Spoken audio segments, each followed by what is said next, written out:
પછી બાપા હમણાં કે મારે થાર લેવી નવી. મેં કીધું થાર લઈ લે. મને અનુભૂતિ તો ઘણી સારી સારી થતી હોય, પણ બાપાએ એમ કીધું થાર લેવી. બાપા હાંડિયા ઉપર અટાણું કરતા ને એ જે થાર લઈને નીકળે એ અનુભૂતિ માટે એ મળે જ નહીં ક્યાંય. બહુ મજા આવે છે. હવે હાંડિયાને યાદ કર્યો છે, આપણે વાત ત્યાં થાર જોઈએ આપણે, બરાબર ને? આવો અહીંયા થારમાં અત્યારે દોરેલો છાંઢિયો અને આ ગાડી તે બે છે. એટલે જોગન જો હાંડિયો આવ્યો એ કંપનીમાંથી આવ્યો છે. કંપનીમાંથી છાંઢિયા પાછળ ગાડી આવી. આ રાજમાં અદ્ભુત વાત છે હો, કે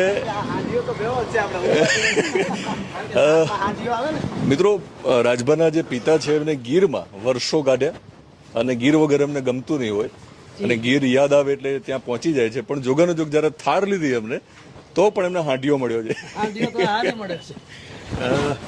એમાં આ થાર તમારી છે? અમારી છે. આ બરાબર. હવે છે ને ચારણ ચારણ. બિલકુલ, બિલકુલ. ગાડી ચારણની છે એમ.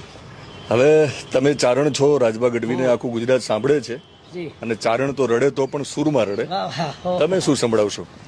મને ગાવાનું ઓછું ફાવે આમ બધું બહુ. અરે હા, અહીંયા કંઈક